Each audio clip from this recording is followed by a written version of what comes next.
ಸರ್ವೋಚ್ಚ ನ್ಯಾಯಾಲಯಕ್ಕೂ ಹೋಗಿದ್ದರು. ಸರ್ವೋಚ್ಚ ನ್ಯಾಯಾಲಯದ ತೀರ್ಪನ್ನು ನಾವು ಇವತ್ತು ಅನುಷ್ಠಾನಕ್ಕೆ ತರ್ತಾ ಇದ್ದೇವೆ. ಅಲ್ಲಿ ಹೋಗಿ ತಗೋಬೇಕಾಗಿತ್ತು.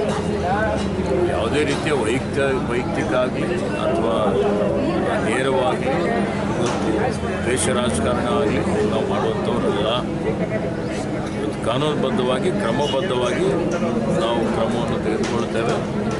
ಆ ನಿಟ್ಟಿನಲ್ಲಿ ಇವತ್ತೇನು ಮಾಲಿನ್ಯ ನಿಯಂತ್ರಣ ಮಂಡಳಿಯವರು ಅವರ ಒಂದು ಮಾನದಂಡ ಏನಿದೆ ಅದು ಪೂರೈಕೆ ಮಾಡಿಲ್ಲ, ಎಲ್ಲ ಕಡೆ ಮಾಲಿನ್ಯ ಆಗ್ತಾ ಇದೆ ಅಂತೇಳಿ ಹೇಳಿ ಅವರು ಒಂದು ಕ್ರಮವನ್ನು ತೆಗೆದುಕೊಂಡಿದ್ದಾರೆ. ಬೇರೆ ಫ್ಯಾಕ್ಟ್ರಿಗಳು ಬಿಟ್ಟು ನಮ್ಮನ್ನೇ ಟಾರ್ಗೆಟ್ ಮಾಡ್ತಾ ಇದ್ದಾರೆ, ವೈಯಕ್ತಿಕವಾಗಿ ಮಾಡ್ತಾ ಇದ್ದಾರೆ ಈಶ್ವರ್ ಖಂಡ್ರೆ ಅವರು ಅಂತ. ಈಗಾಗಲೇ ಹೇಳಿದ್ದೇನೆ, ಯಾವುದೇ ರೀತಿಯ ವೈಯಕ್ತಿಕ ದ್ವೇಷ ಆಗಲಿ, ಮತ್ತೊಂದಾಗಲಿ, ರಾಜಕೀಯ ಆಗಲಿ ಇದರಲ್ಲಿ ಇಲ್ಲ. ಆಪರೇಷನ್ ಹಸ್ತವನ್ನು ಒಪ್ಪಿಕೊಂಡು ನಮ್ಮ ನಾಯಕತ್ವವನ್ನು ಒಪ್ಪಿಕೊಂಡು ಪಕ್ಷಕ್ಕೆ ಸೇರ್ಪಡೆ ಆಗ್ತೀವಿ ಅಂತೇಳಿ ಮುಂದೆ ಬರ್ತಾರೆ.